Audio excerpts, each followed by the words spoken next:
berhati saya ingin memaklumkan bahawa pada hari ini adalah kali terakhir salah seorang panglima perang saya, iaitu Datuk Dr. Rohaizat bin Yon, Timbalan Ketua Pengarah Kesihatan Perubatan bersara wajib pada 10 Jun 2020. Saya Datuk Dr. Rohaizat, Timbalan Ketua Pengarah Kesihatan Perubatan Kementerian Kesihatan Malaysia, dan saya telah bersara dan sekarang ini dipanggil balik bertugas untuk membantu negara. China mengesahkan wabak baharu virus corona boleh disebarkan antara manusia ketika kes jangkitan itu semakin meningkat. Pertubuhan Kesihatan Sedunia WHO mengisytihar wabak 2019 novel coronavirus di Wuhan, China sebagai kecemasan kesihatan global. Kita di Kementerian Kesihatan memang boleh merasakan wabak yang berlaku di negeri China itu, di Wuhan itu, satu wabak yang agak luar biasa. Jadi bermula dengan Januari, kita telah bersiap sedia. Dan apabila Januari kita bersiap sedia dan terbukti 24 Januari kita dah dapat kes yang pertama. Dan kesiapsiagaan itu berterusan 24 Januari. Kalau kita lihat dipanggil gelombang pertama lah. Kemudian selepas berapa lama tak ada kes. Ada kes sikit, kan tak ada kes. Kemudian dapat gelombang kedua. Gelombang kedua dan seterusnya sekarang gelombang ketiga. Jadi kalau nak dikatakan adakah kita meramalkan, ramalan itu memang telah dirasai bahawa wabak ini bukan satu wabak yang biasa dan tidak ada kepastian bila berakhir, tapi kecurigaan bahawa wabak ini akan berlarutan memang telah kita jangkakan. Sekiranya rakyat tidak mematuhi SOP, sekiranya seluruh negara lah tidak mematuhi SOP. Sebab kita masih lagi tidak ada vaksin di dunia ni. Satu-satunya vaksin yang kita ada adalah penjarakan fizikal. Satu-satunya vaksin yang kita ada adalah memakai mask bila kita keluar. Kedua, basuh tangan dan pakai sanitizer.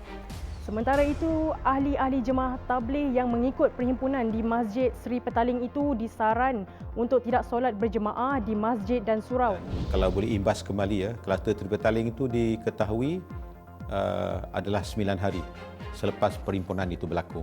Apakah perasaan kita? Yang pertama, adakah hospital bersedia? Kalau 16,000 orang berkumpul, ya, dan katalah ambil cara kasar, infectivity, kadar jangkitan itu 1%. 1% dari 16,000 berapa? Pada masa itu, itulah yang menjadi kerisauan. Sekiranya ramalan dan ini berlaku dengan infectivity yang cepat, dengan seluruh dunia masih masa itu masih tertanya-tanya, ini virus jenis apa? Bagaimana kadar kematiannya? Bagaimana dia punya rawatan? Jadi itu menjadi satu kerisauan.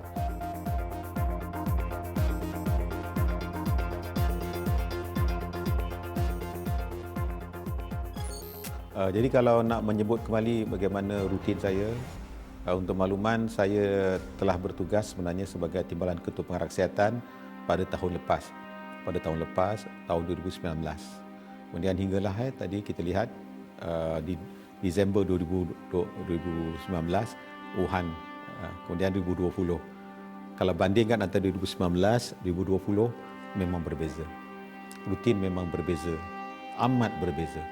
Jadual yang tidak boleh dirancang dan rutin kerja yang amat berbeza, dan juga masalah tidur yang berbeza, makan berbeza.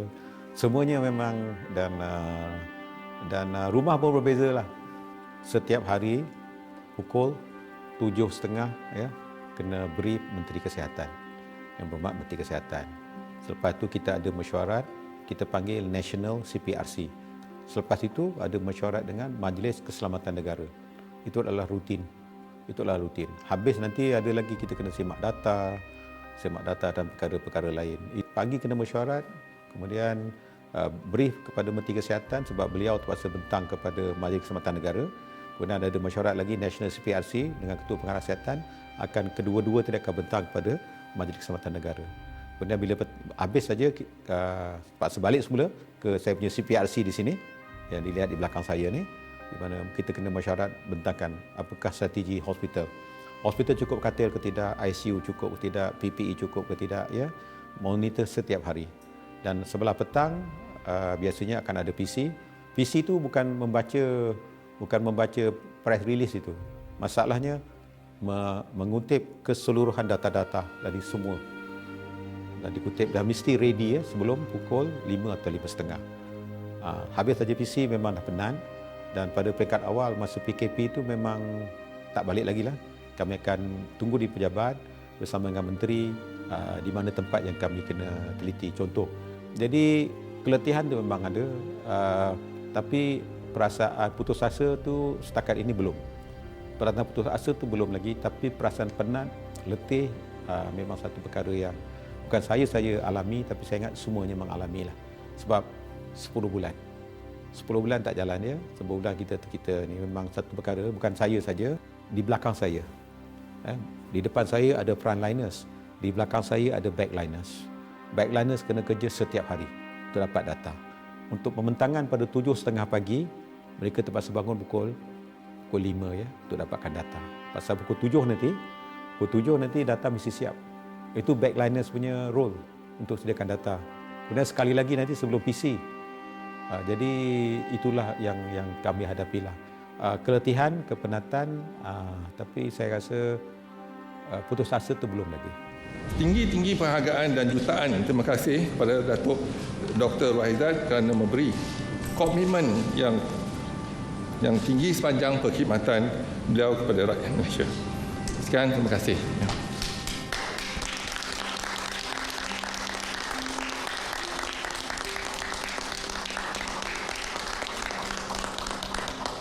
Saya terkejut apabila Tan Sri Ketua Pengarah Sebah, dan juga terkejut apabila diminta memberikan ucapan secara mendadak ya.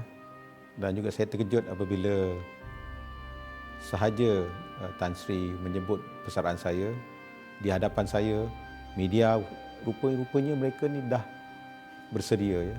Itu memang saya memang amat terkejut. Mereka telah bersedia bangun, dan di belakang media tadi ada ramai anggota kesihatan memegang tanda selamat bersara, dan mereka semua memang well prepared.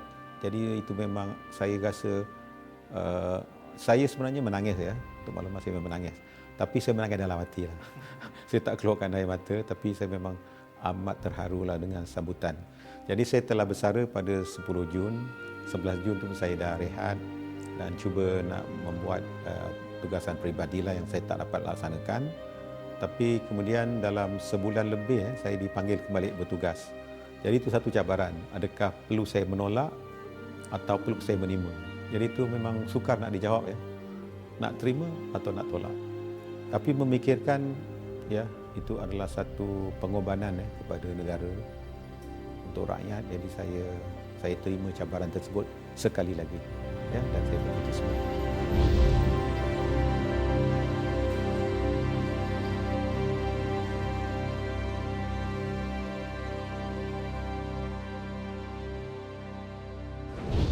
Bulan. Daripada Januari hingga sekarang 10 bulan mereka bertugas, dan saya rasa mana-mana frontliners pun akan rasa akan keletihan. Apa yang kami telah buat, kami aturkan perkhidmatan mereka, tugasan mereka secara kelompok, secara grup. Jadi bila satu yang bertugas, satu rehat. Bila kita hantar ke Sabah pun kita ada batch yang tertentu. Jadi dengan ada giliran tersebut, pusing, jadi kepenatan itu tidak begitu dirasai lah. Dan itu yang pertama. Yang kedua, bagi semua frontliners di luar sana, sumbangan anda memang kita amat hargai ya, dan teruslah tabah, dan memang itulah satu-satunya sumbangan kita kepada negara lah. Sebab kalau anggota kesihatan tidak ada semangat kental yang tinggi, dan kalau kita lihat mungkin saya tak wajar menyebut negara mana, di mana anggota kesihatan itu mogok, tak nak kerja, takut. Di beberapa negara maju mereka tak nak bekerja, takut. Kalau itu berlaku di Malaysia, bukan hanya ya kesihatan saja akan lumpuh. Bila kesihatan lumpuh, negara pun pasti lumpuh dan ekonomi akan jatuh.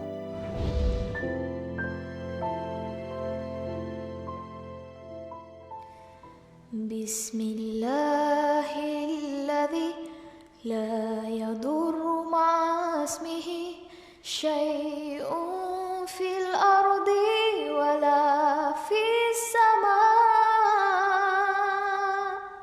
wa huwa sami'ul alim.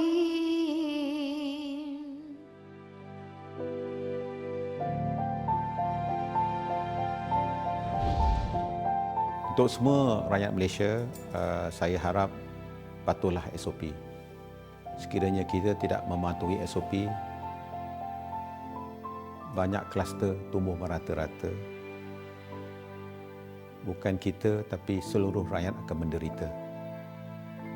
Mana-mana negara akan jadi papa kedana.